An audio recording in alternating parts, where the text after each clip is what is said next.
Hi everyone, welcome to this edition of Addington News. Darren Williams last Friday night here at Addington. Excellent program it was, some terrific racing, some of which we'll get into in a moment. But this week, the road to the IRT New Zealand Cup really kicks in. It is the Allied Securities Maurice Holmes Vase, and we've got a good field for that. Before we get to that, and the Neville R Heat, the first heat in the 44th series that we have of that wonderful concept. How'd the turnover go last week? Yeah, turnover was pretty good. We're 949,000, really good. Pleased with that, based on a couple of small fields. We've got those again this week, unfortunately, but 949,000 good. Really important, the margin was 26%. Right. So that ended up netting us $249,000 less. That's right up there, isn't it? 26%. It's very good. Yeah. The week before, of course, was not so good. Yeah. That means the bookies won this week and the punters won the previous week. So yeah. Correct. And swings and roundabouts on each race, but it meant that we, the margin cash that we got was just about $250,000 less stake money. It's the cost of running the race meeting meant that race meeting, in that terms, was positive about 94k, which took us, based on the couple of bad results we'd already had, to a $27,000 positive result so far for the 4 meetings that we've run at Addington. Right. So we're relatively pleased with that. We're not as pleased when that margin's no good. Punters are obviously pleased with it. But no, it was a pleasing result, and it just shows you that sometimes those small fields, even if there is a screaming hot favourite, can have a positive book result. Yeah, absolutely. Tickets on sale for the Cup. It's actually next week, is it not? Week, the 1st of September. So we're getting quite a lot of calls now because hospitality's been on sale for a wee while. So addington.co.nz, next week we'll take you through exactly where you buy those tickets on the site, because we're going to have a wee bit of a look at that in a minute on the Maxi Hub, but we'll take you through that. But the best thing to do is to go to addington.co.nz, scroll down to the bottom of any page and put your details in there, and you'll get all the information sent to you. Obviously follow the Addington Facebook page, because there's going to be a lot of demand. Just based on the calls, I had a call from a family in Northland who said, when can we buy these tickets, because we're coming. They've booked a camper van and they've booked all this stuff and they're going to travel down. So we're getting a lot of inquiries, and the inquiries are coming because at the moment only hospitality's on sale. But for the 1st of September, it's going to get a bit real for people. This race here, named after, well, arguably our greatest ever reinsman, 1,000 win club. I think his last day of driving, he drove 5 or 6 winners at Alexandra Park, only retired because he turned 65. And when you talk to anyone of that era, or even the drivers, the likes of Ian Cameron, who we caught up with recently, in the 70s and 80s, and they said they saw Morris Holmes drive, it was poetry in motion. Yeah, absolutely, like a genius, and the family have helped us look after this race and nurture it into what it is. We had a really good feel for the National, and this feels like a step up again. So Allied Security, big supporters of Addington Raceway.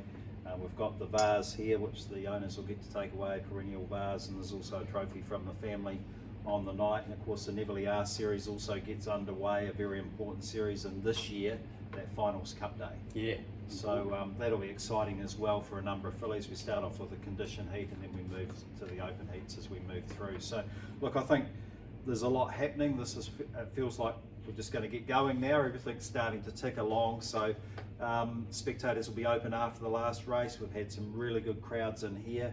We did tell you we're going to have some music. The first night of that will be the 9th of September, which is the night of the Ordeal Cup and the Avon City Ford New Brighton Cup. The 30th of September is the night of the Canterbury Classic. So there'll be music in here. And then again, the premier meeting on the 14th of October is the Harness Millions for the 2-year-olds. So that'll be another huge one. Of course, that's the same weekend as the AGM for the Harness Racing New Zealand. Yep, very important time, it certainly is. We're going to head over to the Maxi Hub very shortly. The video we'll have a look at is one of 2 wins in the race by Christen Me. And at that point, I think Dexter, that was his 2nd win of the race. He won 5 in a row, and of course Classy Brigade has won 2 of the last 4. So the Dunn name, and it's heavily loaded to continue with that trend with this week's race, is won 7 of the 10 editions. They've won 7 of the 10. 2 of the horses, the Fixer and Self Assured, I think both. The Purdon Barn went from the Maurice Holmes Vase to a New Zealand Cup. So yeah, it's a race that can be a pointer, and I think we have a number of up and comers, if you want to call them up and comers, the Lavers, the Falcons of the world. Steal the show, Steal I the like. show. Yeah. Some new horses that are finding their way in this grade, and I'm sure they're going to be competitive. Righty, we're going to have a look at the Maxi Hub again, and we said that we'd take you through some of the things that are on the website. So this is the addington.co.nz website. This is the homepage, of course, so you're either going to events where you're looking at hospitality, trackside dining or the like, or the racing section. And once you're on the racing section, obviously it has the calendar for race meetings and the like. It'll have this week's race meeting here, which you'll be able to click through to, which I'll just quickly go through to that. So at the moment, we've got the details on here for this week around parking and everything else. On race day, about midday, all of the links are on there for all of your punting information, that being stables, Facebook pages. Greg, a number of trainers have Facebook pages now that have some information about the horses that they have running, and we collect every other piece that we can get to make sure that that's available for you. So it's like a one-stop shop for the punter. 100%. So we take it from Harness Link, any other places, and you're linked off here back to their site. So that's one of the things that's there. Obviously, Addington News appears, Vox Seat appears, anything else that we've got going. And then there's the list of information that's available to you. I'm not going to take you through all of this, but this is where you'll find it paging down the racing page. In particular, at the moment, feature race information, something that people should be concerned about. So the IRT New Zealand Cup, the Renwick Farms Dominion, and the Graphite Developments, Glennis and Phil Kennard, great supporters of Addington, the show day futurity. The nomination forms and all of the terms and conditions for all of those races are there. You can click through and look at the details about the race and everything else that happens, including the ranking system for those. That is where you'll also find the rankings once those rankings start, probably a week after nominations close. So that's some of the stuff on the website. We'll try and take you through a wee bit of that each week. Greg, we're going to have a look at a couple of races from last week. Yeah. And I'm going to let you take us through this one. This was the Mere. Oh, this is Magic 4, the Magic 3-year-old starting first up this time in for the Dunn camp in front here. You'll see Whiskey Cavalier to the outside, and if we widen the screen so you get a great shot of it here. Kyle Cameron's done a really good job with his horses this season, in fact right through his career, but goes up to go past Magic 4, but John Dunn goes, you're not going past me. Look at this horse's head. He puts his ears back and goes, I'm going to try all the way to the line, and he's able to kick on and win the race, and actually he's going away quite comfortably in the end. So very smart performance from Magic 4. You'll get to see him in the better 3-year-old races in the not too distant future. So looking forward to seeing how far he can progress there. He was really good, wasn't he? Oh, he was outstanding. He was very good. That last 100 metres, you just see the way his ears went back and he just wanted to find the line. Sounds of Cash has been racing super all season. Got a win last time and did it in really good style. This time, trailed first Rose. Now, she goes round in the Neville conditioned heat on Friday night from the outside draw. Thought she was excellent first up. Did a bit of work, got the lead.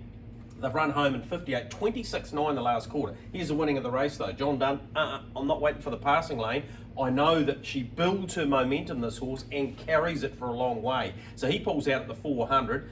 Forces American Airtime, who was great in second, wider on the track, and because Cheezel came out underneath her, pushed her even wider. So a lot of merit in the run of this horse. Folklore had no chance too far back when they're running home that quickly. But Sounds of Cash, a little bit too strong. Very good first Rose. Excellent late American Airtime. Unlucky Cheezel. Plenty to look out of that race going forward into some of the races. What I liked was Fillies and Mares race, solid finish, all close together at the line, and yeah, she's just doing a super job, Sounds of Cash. One of the things that was important there, Greg, you did point out Folklore well back in the field. The Ultimate Race Book, looking at adjusting that time as though she was back against the fence, and she broke 26 seconds for that last quarter. Yeah. And couldn't get near them. Yeah. Correct. Yeah. So they're going fast up front, so her run's perhaps better than it looks, and that's one of the advantages of looking at the Ultimate Racebook details. That link, as we say, is back on the Addington site. on the Addington site as you page down the racing page. Along with Stride Master, so it's all there for you. Yeah. So there's all of that punting information that's there for you to have a look at. All right, we're going to have a full preview of the 9-race card on Friday night. Majestic Man looks a winner. He's in the right sort of race. The Basil Dean, which is named after one of our great trotters of the 80s. I think he'll be winning that. And yes, I'm thinking the it's such an open Allied Securities Morris Holmes Vase. The $10 on offer for Steal the Show is great each way. That is number one in our feature pace on Friday night. But time for us to get into a preview. All right, let's get into a full meeting preview for this Friday night, the Maurice Holmes Vase night, of course. And race one, Greg, gets underway, 5:29. IRT, Your Horse, Our Passion, Mobile, 2,600 metres. Yeah, I was each way last week, Darren. I'll move it on over and didn't disappoint, just kept on battling up the straight after a pretty tough sort of a run. It's probably going to have something similar again on Friday night, but I reckon he's pretty close to another win, and I think he's a great each-way chance again. No good thing. Better Than Diva's got the inside barrier draw, 2,600 metres, should settle in on the markers. We know that can be quite a potent spot. Bubba Scrub will be very competitive too, so Zachary Butcher, I'll move it on over, and Robbie Close on Bubba Scrub. So I think those two have definitely got a chance, along with Better Than Diva. And then you've got the likes of Millwood Melody, who's clearly capable of winning more races, but the outside front row draw won't make it easy. And Ultimate Bird hasn't been the worst either. But I'll go 7, 1, 8, and then probably 9. Gee, they come for Cab Callaway last week, Greg, back well and in favouritism, and it's got a very awkward draw to deal with this week. Yeah, Jeff and James Dunn, team's going great. Isn't it super to see two of their best horses lining up when we get to the Allied Securities Morris Holmes Vase? We'll talk about those, the Falcon and Laver. But yeah, every time their horses are lining up at the moment, the money comes to them and they invariably deliver. Absolutely. Race 2, first leg of the early quaddie. The box seat returns 21 September, so mark that date down on trackside 2 normally, Greg, or 1? Trackside 1, yep. Trackside You'll find 1. it. Most Wednesdays, about 9 a.m. in the morning. It'll be up on YouTube generally by Tuesday night, late Tuesday night. So, looking forward to getting into the third season in its current format. Got some new graphics, got some new things happening. We've had a bit of a show build, so look for some different elements on the box seat. And we'll be having, particularly in the first half of the season, a big preview content, because basically from the get-go, we lead pretty much into the Canterbury Classic at the end of September, and then every week after that, as you well know, there's either a key lead-up race to the IRT New Zealand Cup or to the Renwick Farms Dominion, and all of those races that support this wonderful carnival. So, yeah, plenty of preview content amongst it. Yeah, it's one of the things we make sure that we use in our EDMs. We use the preview piece, but we also have the full show on addington.co.nz as soon as we can get it up there as well. Race 2, as we say, a mobile pace, 1980 at 5:57. Yeah, first leg of that early quaddie, and a tricky leg too. I thought Raka Jed would get its chance. Excellent last time at Ashburton. Got it wrong around the last bend, but once flattening out, and Blair Orange drove on that occasion, just kept finding the line. So he'll get his chance in this field. The 4 Hit the Beach, I thought, had its chance last week, slightly disappointing. Comes up with another good barrier draw. Bark, the 3-year-old by Better's Delight for Robert and Jenna Dunn. It's trialled up really nicely, and behind McKendrick, who's a great chance in a later race. So look out for it amongst the 2-year-olds. In fact, it's the next race. So it's a good each-way hope. Trouble Supreme continues to race well, as does Crimson Rock. But yeah, you need a few in the first leg. I'll mark them 5, 4, 6, and then the 9. Race number 3 is the Continental Event Hire 2-year-old mobile pace, 1980 at 6:30. Yeah, I thought it was the trickiest of the night. Charlie Brown was fantastic last week first up. Only had one start in its previous campaign up there in Auckland, and it finished 5th in behind some pretty smart ones. So, yeah, I thought Charlie Brown was good, but it's drawn the outside here. Stablemate Black Pearl drawn to, not at stablemate, the Dalgety runner of Black Pearl drawn to its inside, and then the stablemate of Black Pearl, Franco Mecca's drawn to those two inside. Then you talk about McKendrick, who I just mentioned before, was trialled up really nicely. Alta Alentejo was good on debut. I found this just about the trickiest race of the night. Darren, really pleased to see the 2-year-olds out and about, although in the old, they would be 3-year-olds, of course, but I mark them 6, 7, 3, and 5, but could easily make a case for the 1. And the 4, Mickey Bennett, wasn't bad on debut and comes from the strong Telfer camp and has Tim Williams. So it's another one that you might want to put in. Look, in terms of this, wait for the market to come out, see what the bookmakers are thinking, see where the money comes for, and that'll invariably tell you what you need to do. Race number 4 is the XCM Sport Basildine Free-for-All Mobile Trot 2600 at 7:01. So this kicks off the start of a lot of these free-for-alls and handicap races for the trotters leading up to the Paul Renwick Farms Dominion on show day. Really pleased to get this race underway. We only had 3 nominations when nominations closed, so a number of trainers and owners have assisted us again to get this race underway. Very important that we get these races up and running, Greg, so these horses can stay here and continue to race. Yeah, absolutely. And when you only had 3, I thought, gee, this is going to be a battle. But, huge thanks to those who have supported it. And as a result, we ended up with a handy sort of a field. I think it's Majestic Man's race to lose. He's 2 from 2 this time in. He was way too good for them over the short course. He's definitely a better short course horse, but I reckon he could bully his way to the front here, and if he does, then he'll probably win. There's a bit of speed to his inside. The Dominator likes to go forward and dominate its races, and has an excellent record over the 2,600 metres as well. Midnight Dash is on a fresh campaign off the back of a last run in the Rowe Cup, of course, back in May. Ian Hine chanced last week, Darren, had every possible. Ben Hope, beautifully driven, got the front, lap out. I thought, gee, wouldn't you love to just keep putting it on now, because he shouldn't get beaten. But he got well and truly beaten up by Now's the Moment, or My Moments Now, rather. Get that right. I was slightly disappointed in him. He'll need to lift on that. And Midnight Dash is such a consistent horse. He's probably a great Quinella chance with Majestic Man. But good to see Gold Chain back. But I think Majestic Man's the best horse in the race. Yeah, look, I think so. I just talking to Greg Hope during the week, he just thinks he's lacking racing in Heim, so he just needs to have some more racing. And obviously with that long period of time off, it can happen, as we know, and he was so good first up. So race number 5 is the Neverly Arse Fillies series. It's series number 44, heat number 1. Mobile pace 1980 at 7:32. Of course, the Neverly R final this year is part of IRT New Zealand Cup Day. Yeah, 44th running of the series. Remarkable, incredible, isn't it? But it's produced so many of our great fillies gone by, and this year I'm sure we'll find another superstar filly.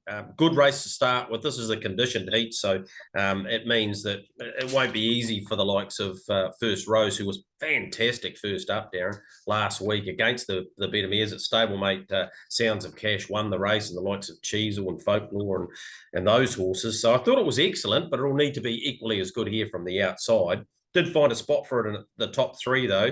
Chambray is the one I've gone for on top. The Purden-Cullen combination, Mark doing the steering. 2 wins before having a freshen up at the end of May. Been to the trials, been excellent in both of those. Love the way she found the line behind a really smart one, and No Time Like Now, who, of course, won the last race on Cup Day last year. So I reckon Chambray's a very good winning chance. Dance Till Dawn didn't get her chance last week. Drew 1, ended up back on the inside, never really got clear air. Look, her modus effectively in her races has been leading and running, and I know they were keen to see whether she could take a sit and run home, but didn't get that chance. So it'll be really interesting to see what happens this week. And if she does go forward, she'll take some beating. I mentioned First Rose, and then Obsession's done nothing wrong down here, and a couple of excellent wins in her last 2. Monaco Grace is the interesting runner, though, Darren. Yes, it was up in grade, and it was not an easy grade last week, but really liked the way she found the line. I know she would have needed the run, but she'll need to lift off that, particularly from that wide front row barrier draw, but she certainly does have the class to be in it. 5, 6, 9 and 7. Race number 6 is the first leg of the Lake Quaddie, the Allied Security Maurice Holmes Vase, a Group 3 race for $30,000, 2,600, 7:58. Allied Security, massive supporters of Addington Raceway with everything they do and their officers here on site. We wanted to salute Morris Holmes, the maestro, and the family. The wider Holmes family have assisted us with doing this. It's a race that's starting to gain momentum. I think it's the 10th or 11th running. And we're going to leave you with one of those videos towards the end of this, but really pleased to get this underway. The road to the New Zealand Cup starts here, Greg. Yeah, and double figures in terms of numbers in the race too, which is terrific. Some of the winter stars, the Mikey Maguires, Terry Smithy's Terror, they get their chance against some of these horses that we've seen some pretty good form of in the back end of last season. I'm going for an upset here. I reckon Steal the Show can win it. I reckon he was very, very good first up. He'd need to get away better from the stand, but we know he finished 4th in the Cup last year, Darren, and he was the progressive horse, the one you wrote down in your book and thought, next year's Cup will be when he'll be peaking. Now, I'm not saying he's going to win a Cup, but he can win a Maurice Holmes Vase. And one of the other reasons I like the fact that he's trained by Robert and Jenna Dunn, and the Dunn name association with this race is remarkable. You know, we've had 10 runnings of it. Dexter won 5 in a row, including one of those Christen Me races with Christen Me, rather, that we're going to show. And then John's won it a couple of times with Classy Brigade, who's having his 4th go or 5th go in the race, isn't he? He was second behind Self Assured 2 years ago as well. So it's got a lot of significance towards the Cup, and it's an automatic entry race. So a horse like Steal the Show wins a race like this, or there's a few others there that might be on the fringe of getting in the Cup. Heisenberg might be one of those. He's a Sport's a good example. If he can pinch this race, then they can plan a pathway to the IRT New Zealand Cup and not have to worry about making the field. So, yeah, really interesting race. I'll go for Steal the Show on top, steps away. I think the $10 the bookies are offering is terrific money for him.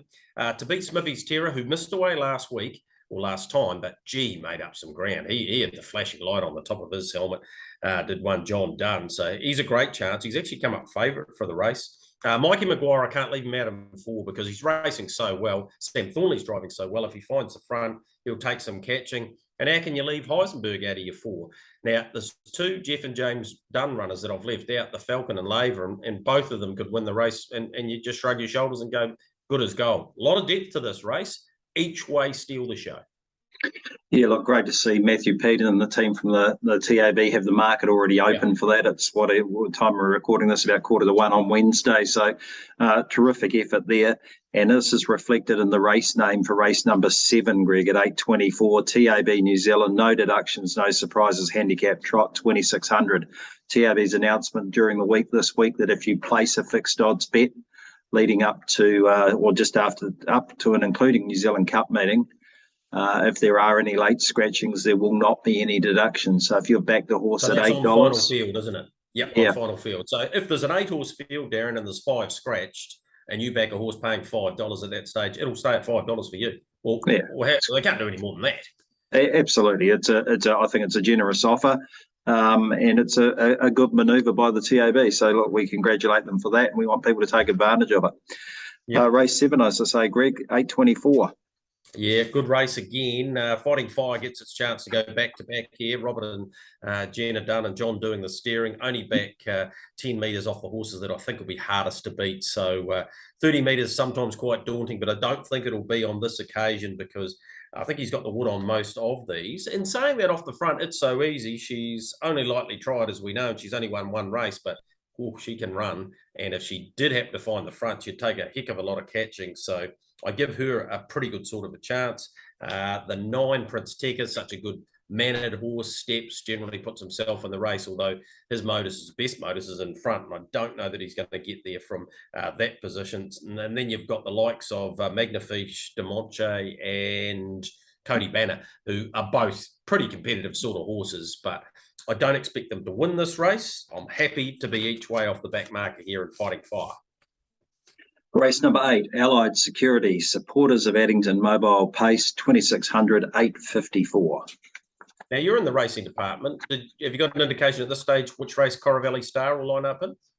So Coravelli Star is definitely lining up at this stage in the Morris Holmes Vase. Yeah. It's a dual acceptor here just in case this field come down to try and help us out a wee bit. Doesn't affect the front line of the Vase if it did scratch, but likely to start in the Vase as where Bruce aimed the horse at. Yeah. Well, I mean, you've got to have the caveat that if it did start in this race, I'd be picking it on top. I think it's clearly the best horse in it, but a stablemate can win it anyway. Catherine, racing really well. Terrific win 2 starts back at Wyndham. Beat a pretty smart horse there in Spirit of Arion. So I reckon Catherine can make it 3 in a row, and she's a mare that's going to go a wee way, I think. So I'm happy to have her on top of Franco Norton, who's fresh up, races well in that condition. Giselle was beautifully handled by Zachary Butcher. Reckon he'll do the same here, be in on the markers, and will be very competitive. And 2 Tom Martin's better than the fresh up run. Don't discard its chances. But yeah, I'll go for Catherine to make it 3 in a row. But the last race, First Direct Taxis Mobile Pace, race 9, 2600 at 9:21.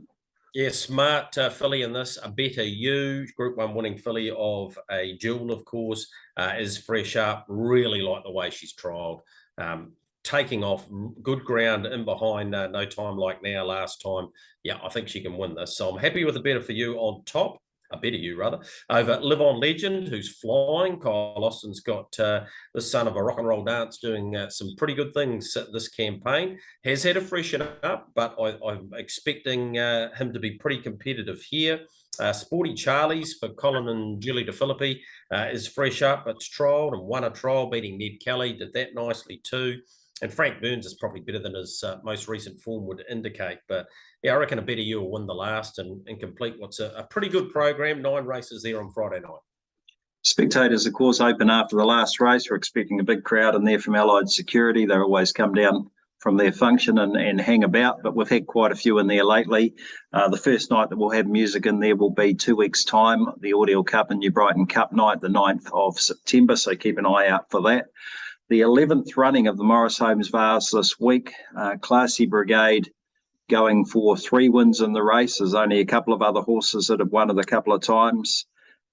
Classy Brigade's won it twice and Christen Me's won it twice. And we're going to go back to Christen Me's first win in the race in 2014, where it beat Tiger Tara and Jason Rules. Greg come from a fair way back for Dexter Dunn and was very, very impressive. Yeah, he's just a brilliant racehorse, Christen Me. Lucky enough to be on course when he won his Miracle Mile over there. He's probably in the modern era one of the more unlucky horses not to have won a New Zealand Cup. He won a couple of great races in it, but just wasn't able to secure it. But yeah, he just had unreal speed and he could carry it for a very long way. And yep, he was one of my favourite horses of the last 10 years or so. And this was one of his great performances. He was put 4 wide by Jimmy Johnston from Tiger Tara and then passed them by Lockburn. Second quarter 29.4, a 58.5 half. Jive Cullen leads. Third quarter 28.8. Pure Power to its outside. Christen Me has just jogged up to them 4 wide and trucked on by. Christen Me put 2 lengths on Tiger Tara. Jason Rules next and then Jimmy Johnston. But Christen Me with 75 metres to go. The Prince is ready to take on the King. Come the second Tuesday in November, Christen Me won it from either Tiger Tara or Jason Rules. Lockburn's not far away. He's in a photo for 4th with Past Them By and Pemberton Shard. Then Jimmy Johnston, Pure Power, Jive and Cullen knocked up. Beat 1 in 4 Stars Flash. The late scratching was number 1 Ballanduli.